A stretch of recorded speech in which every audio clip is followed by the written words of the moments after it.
에 대한 집착은 자본주의의 고도의 전략이다. 10억은 있어야 해 라고 대답한다면 다시 열등한 청춘이 되는 것이다.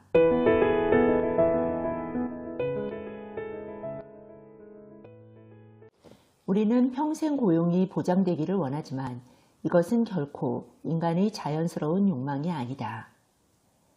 물질을 어느 정도 축적하는 시간이 지나면 모두 자유인, 프리랜서가 되어야 한다.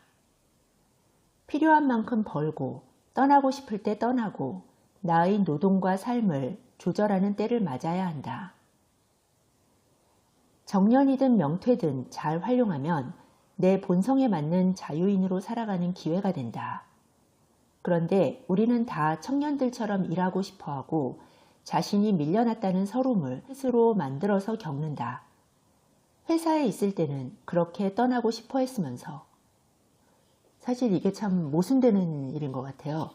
회사에 있을 때는 떠나고 싶어서 안다라고 회사에 다니고 있기 때문에 자기가 불행한 것처럼 그렇게 하루하루를 힘들어하더니 회사를 막상 그만두면 한 일주일 정도는 괜찮았다가 그 다음에는 또 소속감이 없네, 어디 사람을 만날 수 없네 하면서 또 어딘가 직장을 찾아 헤매죠. 이렇게 혼자서 자기 상황을 잘 받아들이고 세상을 잘 살아간다는 것이 참 어려운 일인 것 같습니다. 그만큼 확고한 자기 철학이 필요할 것 같고요. 일단 자기가 도대체 자기 인생에서 뭘 원하는지를 확실히 알아야 할 것 같아요. 10억은 있어야 해 라고 대답한다면 다시 열등한 청춘이 되는 것이다. 나이 듦의 축복은 많은 게 필요 없어지는 것이다. 청춘으로부터의 해방. 청춘을 흉내내다 노년을 맞이하게 되면 정말로 난감하다. 절대로 청춘을 모방하면 안 된다. 봄과 여름을 지나온 나만이 아는 그 시간을 왜 스스로 부정하는가? 청춘이 정말로 아름다웠는가?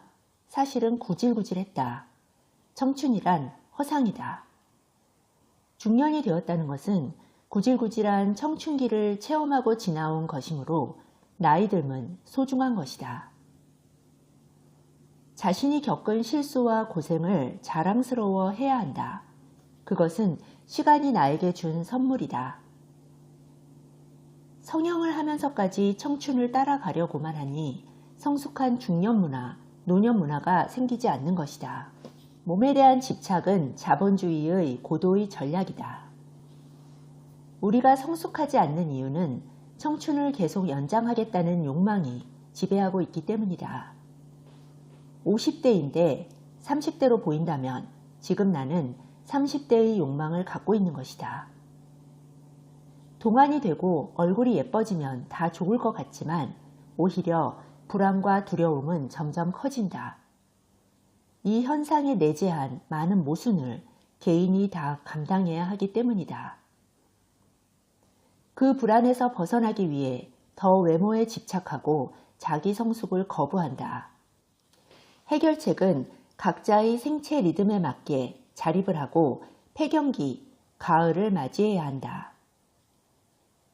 죽음을 담담히 맞으려면 집착하는 게 없어야 한다.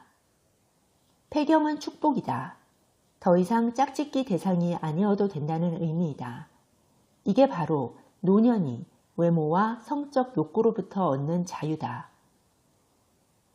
그런데 호르몬 주사를 맞는 것은 자신을 계속 성적 존재로 머물게 하려는 것이다. 네. 우리 갱년기 되면 특히 여성들은 호르몬 주사를 맞아서 폐경을 더 지연시키려고 하잖아요. 저는 그게 그렇게 나쁘다고 보지 않았는데 갱년기가 너무 힘드니까 그 부작용을 줄이기 위해서 하는 시도라면 괜찮지만 무조건 폐경이 싫어서 조금 더 젊은 상태를 더 유지하기 위해서 그렇게 호르몬 주사를 맞는 것은 그렇게 좋지 않은 것 같습니다. 자본주의는 인간에게 모든 시간을 노동 또는 성욕에 쓰라고 요구한다. 성적인 부분으로 나를 증명해야 하기 때문에 나이 들어서도 돈이 필요하다. 이 경우는 특히 남자분들이 더 어려움을 많이 겪는다고 합니다. 자기가 능력이 없어지고 또 돈도 없다는 그런 사실을 인정하기 어려운 것이죠. 그래서 노년기에 접어든 남성들이 치킨집을 하거나 어떤 사업을 벌여서 망하는 경우가 많은데 그것이 나이 듦을 거부하기 때문이라고 하시는데, 사실 나이 듦을 거부하고 싶은 마음도 있겠지만 당장 먹고 살 게 없다던가 아니면 가족들에게 계속 돈이 필요해서 사업을 하시는 경우가 많죠. 몸으로부터의 자유, 돈이 아니라 마음의 준비를 하는 게 진정한 노후 대책이다. 돈이 없으면 정신적 풍요로움으로 살아가는 마음을 비우는 훈련, 이것이 곧 공부고 수행이다. 이렇게 100세를 살아야 거기서 오는 삶의 충만함을 깨달을 수 있다. 사실 이 부분에 대해서는 전적으로 동의를 합니다. 왜냐하면 우리가 100세 시대라고 하면서 노년기를 너무 끔찍하게 여기고 노후 대책을 해야 돼. 그래서 젊었을 때도 모든 그 노력을, 모든 그 시간을 다 노후 대책하는 데 다 보내라고 약간 강요하는 어떤 사회적인 분위기가 있거든요. 그런데 사실은 노후에 그렇게 많은 돈이 필요할까요? 저는 거기에 대해서 좀 반대하는 생각이고요. 오히려 젊었기 때문에 할 수 있는 일들에 충실히 하고 노년이 돼서는 적은 것으로 사실 살아갈 수 있는 게 노년이니까 그런 자신의 생체 리듬에 맞게 살아가야 한다고 생각을 합니다. 삶을 그 시절에 맞게 살아낸 자가 도달한 겨울, 그리고 생명의 근원, 이것을 터득하는 것이 바로 태어난 보람이다. 인간은 결코 산의 진미를 먹고 연애를 많이 한다고 해서 행복할 수 없다. 그렇죠. 먹을 것이 많다고 해서 행복하면 사실 현대인들은 다 행복해야 돼요. 그런데 우리나라 사람들이 그렇게 행복하냐면 그렇지가 않죠. 연애를 많이 한다고 해서, 주변에 사람들이 많다고 해서 무조건 다 행복하진 않는 것 같아요.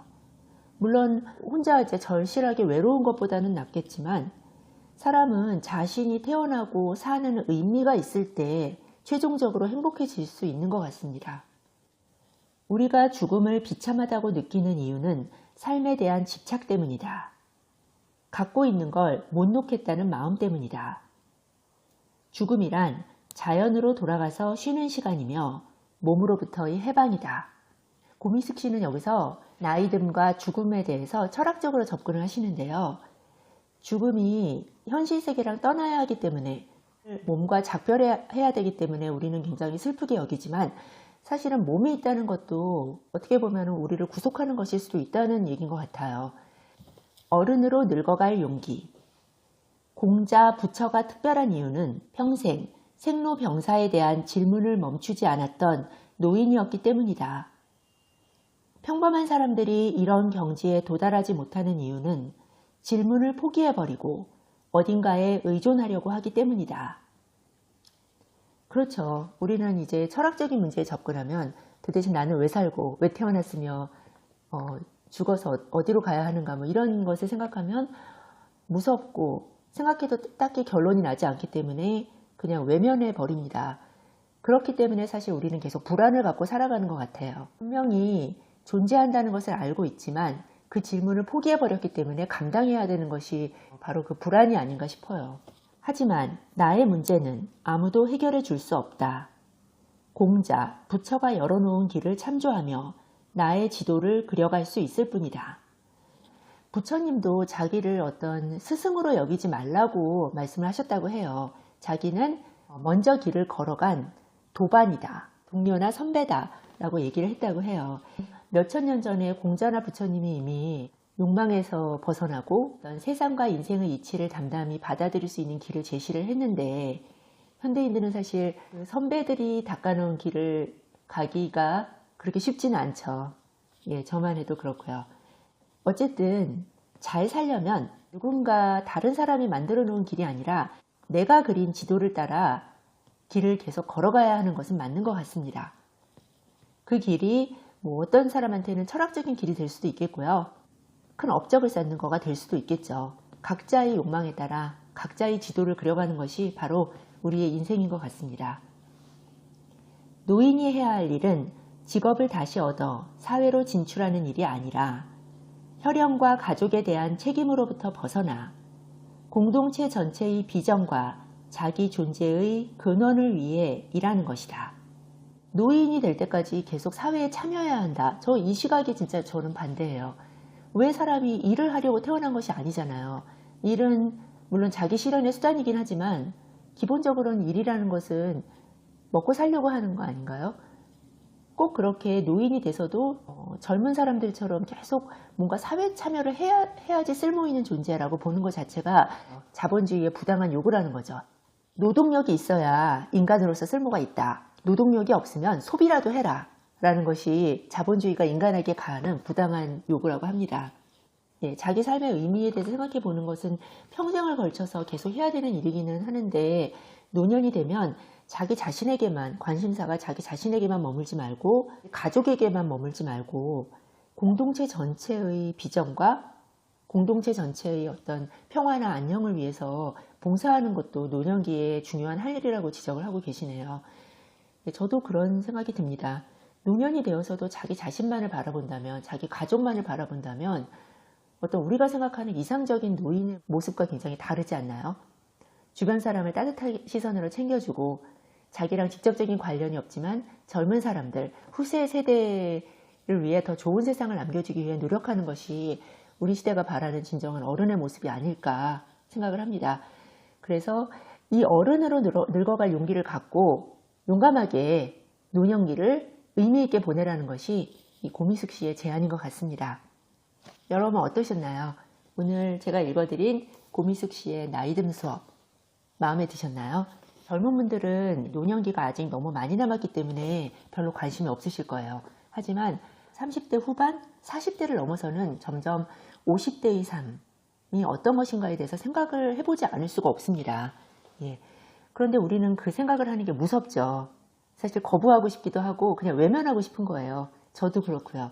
하지만 어느 순간이 지나면 더 이상 외면할 수가 없더라고요. 왜냐하면 아무 준비도 없이 그냥 갑자기 50대가 되고 60대가 되고 그런 것은 조금 끔찍하잖아요. 제 자신이 그 준비를 하기 위해서 이 책을 골랐고요. 여러분도 한번 생각해 보셨으면 합니다. 도움이 되셨나요? 도움이 되셨으면 꼭 잊지 마시고 구독 버튼 꼭 눌러주세요. 감사합니다.